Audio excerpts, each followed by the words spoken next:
আজি দোস্ত ঔটেঙাৰ লগত মাছ খাম বহুত এক্সাইটেড হৈ আছো একদম খাম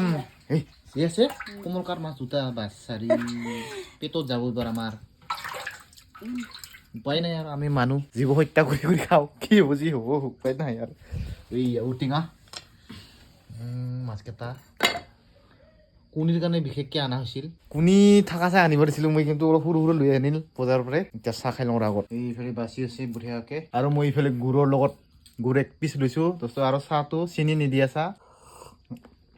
এই ফুলিছে খাৱাটো ফুলিছে আগতীয়াকৈ খাব লাগে আৰু মা দোস্ত মই এটা কথা সুধোঁ আপোনালোকক মই তাৰমানে চেনি বিনা চেনিৰ চাহ খাওঁ কিন্তু এই গুড়টো খাওঁ মাজে মাজে গুড়টো খাব পাৰে না নৰে ময়ো ভাবোঁ কিন্তু গুড়টোতো চুগাৰৰে বস্তু ই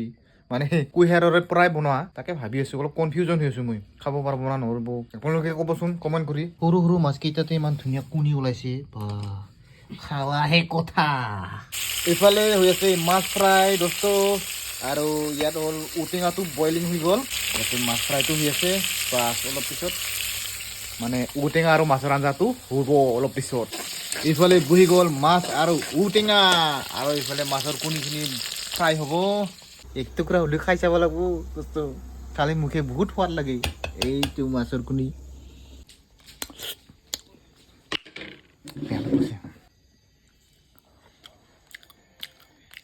তেল বিচিছে তেল নিদিলে আৰু ভালো নালাগে যে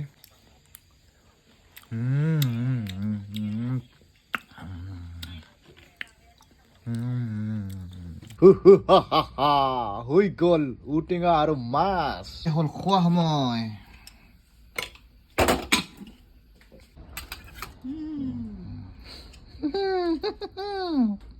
খাৱাহে কথা খাৱাহে কথা দে ভাগাও ডাঙৰ ডাঙৰ পিচটা মোক দি সৰু সৰু তালো মাথা খাৱা আমাৰ মানুহজনী মাথা খায় প্ৰথমতে অলপ এনেকে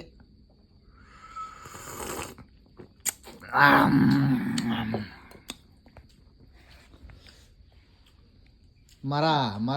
পোৱালিটো অহাই নাই এতিয়াও এইখিনি কি বুলি কয় কুনি মাছৰ কুনিখিনি এইখিনি